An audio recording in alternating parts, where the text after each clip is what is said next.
Allez, bonjour à tous, ravi de vous retrouver à l'atelier, c'est toujours un plaisir. Petite précision, faites pas attention si j'ai un changement de lumière. J'ai eu tout simplement un gros souci avec le plafond de l'atelier. J'ai eu une invasion de fourmis, j'ai eu une colonie de fourmis rouges. Donc tout mon plafond en était rempli, donc j'ai dû démonter. Évidemment, j'ai perdu un peu d'éclairage. Je vous ai mal cadré, pardon. Voilà, on se retrouve aujourd'hui. Vous voyez que mon graveur est installé sur l'établi. Voilà, aujourd'hui je voulais vous proposer l'installation du Air Assist sur mon Atom Stack.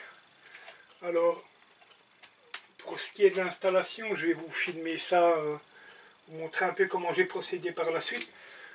Et pour avoir un Air Assist, je vais regarder chez Atom Stack. Ça tourne à peu près à 100-120 € pour avoir une pompe de chez Atom Stack. Et je me suis commandé une pompe sur Amazon. C'est tout simplement une pompe pour bassin de jardin.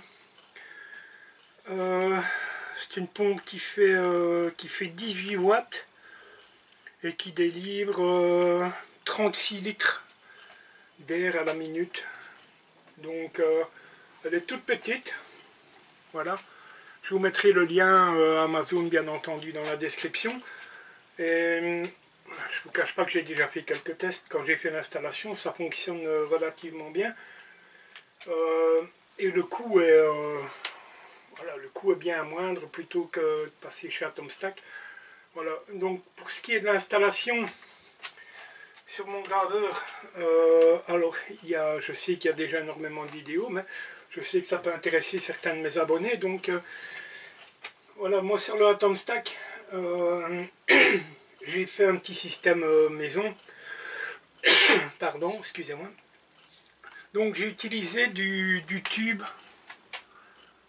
voilà, du tube en laiton, du tube de 6 mm, donc qui est relativement malléable.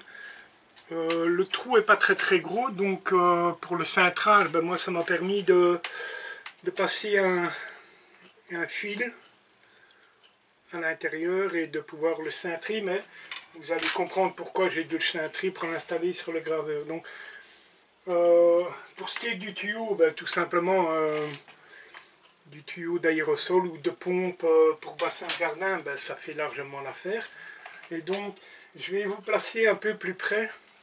Vous ne me verrez plus, mais voilà, c'est pas important. Mais je vais ici vous montrer un peu de la manière dont j'ai installé ça sur le graveur. Alors voilà, là on est au niveau, vous êtes au niveau du laser. Donc vous voyez mon tuyau qui suit tout simplement mon câble avec des risselants. Ici, vous verrez par la suite. Et donc voilà, sur ma cellule, j'ai tout simplement, alors il n'y a rien de bien compliqué, donc voilà, à l'intérieur de la cellule, donc mon tube est coudé, j'ai percé ma cellule, et puis ici au-dessus, je vais vous zoomer peut-être.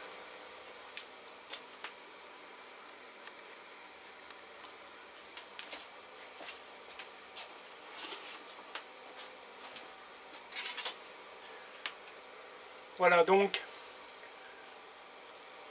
j'ai juste percé au niveau de ma cellule. Vous voyez qu'ici j'ai fait une erreur qui va être réparée par la suite, c'est pas un problème. Je vous montre. Voilà, donc le tube sort. C'est compliqué de vous montrer, mais voilà, le tube est coudé et il vient donc dans l'axe du faisceau. Et pour le dessus, eh bien tout simplement, j'ai démonté mes deux vis et dans une tôle comme ceci, une tôle relativement souple. Voilà, j'ai percé un trou et je suis venu y installer mon tuyau. J'ai récupéré un petit manchon d'une boule à oxygène que je suis venu coller avec de la colle instantanée, ce qui fait que mon tuyau reste relativement solide et comme j'ai percé là, voilà, c'est stable et ça ne bouge pas. Et donc, c'est pas compliqué, c'est pas très compliqué à faire. Et d'après les tests que j'ai fait, c'est relativement concluant. Donc, je vous dézoome. Voilà, et donc, le tuyau suit, hein, tout simplement. Et vous avez, je vous tourne, pardon. Voilà, vous avez mon système ici, avec un tube. Voilà, qui passe dedans, ce qui fait que j'arrive à avoir une bonne étanchéité. Voilà.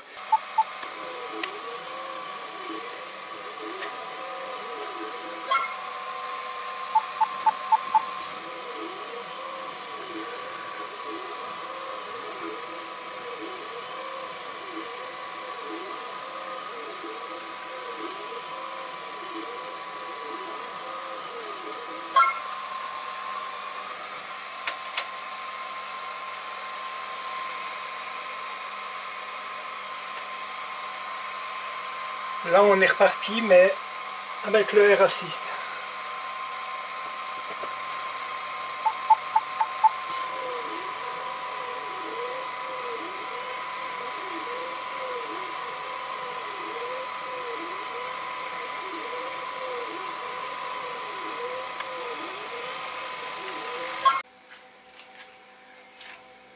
Voilà, donc on vient de faire une coupe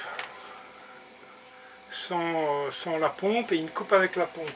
Donc le premier cercle, c'est bien celui-ci. Donc au niveau de la pièce découpée, ça va, c'est quand même relativement propre. Le pourtour, on voit quand même qu'on a quelques traces de brûlure. Et ce qui est surtout important, c'est sur la face arrière. Vous voyez que, voilà, on a, ça paraît bien à la caméra, voilà, là c'est relativement brûlé. Et si je prends mon deuxième petit cercle, avec le Air Assist, on voit quand même que on parvient à avoir une découpe beaucoup plus propre. Et donc, le deuxième c'est celui d'au-dessus. Si on regarde, voilà. Par contre, avec le Air Assist, sur l'autre face, donc sans le Air Assist et avec le Air Assist, c'est relativement propre, on n'a plus de brûlure. Pour la Tomstack, pour le A5, je pense qu'il y a moyen de faire le même système, ou alors investir dans un système à Tomstack, voilà, où on a le capuchon de la cellule avec une arrivée directe. Ouais, je pense que voilà, ça peut être un bon investissement. Moi, tout simplement, voilà, j'ai voulu le faire moi-même et ça fonctionne très bien comme ça. Je voulais vous le partager. Si ça peut aider certaines personnes, et ben voilà, ça me fait plaisir. Et en bonus, pour venir en aide à un de mes abonnés, un de mes plus anciens abonnés, Papy Bricole, André. Voilà, je te parlais d'imprimer des grilles de coupe, des grilles de test, surtout pour voir à quelle puissance tu peux découper et voilà, y avoir des repères. Je ne sais pas si tu as trouvé l'option sur laser GRBL. Si c'est pas le cas, je vais prendre 2 petites minutes pour te faire voir sur l'ordinateur comment je fais pour graver cette grille de test. Voilà, j'espère que ça pourra te venir en aide. Voilà. Voilà, donc la petite astuce pour André. Donc on se retrouve sur le PC.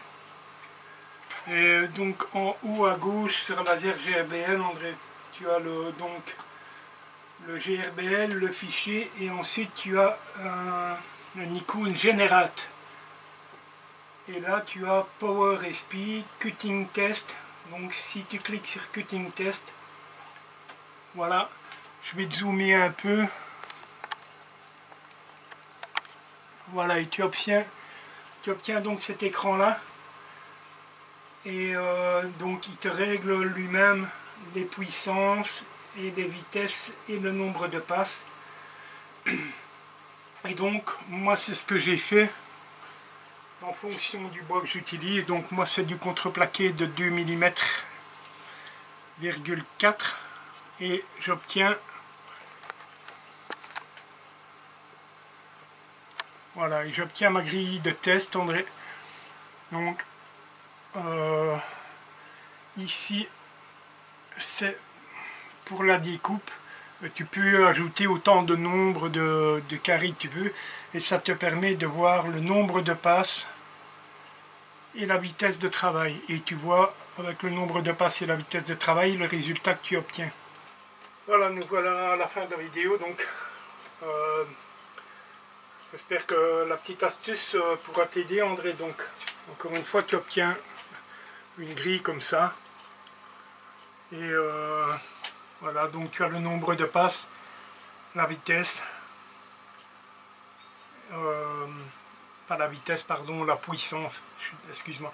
Et donc, en fonction, tu vois un peu avec le nombre de passes où tu arrives et le résultat obtenu. Voilà. Voilà, c'était ma petite vidéo. Ma petite vidéo juste avant de partir, me vider un peu la tête et me faire plaisir. Voilà.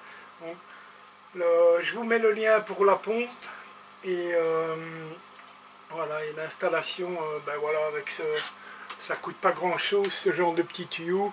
Un tuyau soit de pompe pour bassin, soit également un tuyau pour un appareil aérosol. Ça fonctionne très très bien aussi. Vous avez des embouts en caoutchouc, donc voilà, il y a moyen de se bidouiller un raciste pour pas grand chose. La pompe coûte 25 € sur Amazon, et voilà, et un morceau de tuyau et une tige comme ça d'1 mètre, ça coûte pas grand chose si on arrive à se faire un raciste. Voilà.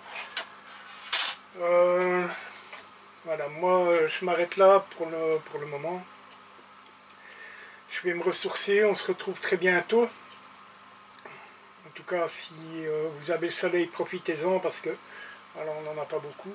Et on se retrouve à la mi-juillet, je pense, après la mi-juillet, et je vous parlerai. Je suis en train de me fabriquer de nouveaux outils de tour, moi-même, de très gros outils de tour. Voilà, je les usine moi-même. Je vous montre, ce serait une autre vidéo, on fera un test ensemble. Voilà, je vous souhaite en tout cas de bien profiter du soleil, passer d'agréables vacances si vous partez en vacances. Et moi je vous retrouve après la mi-juillet. Allez, salut!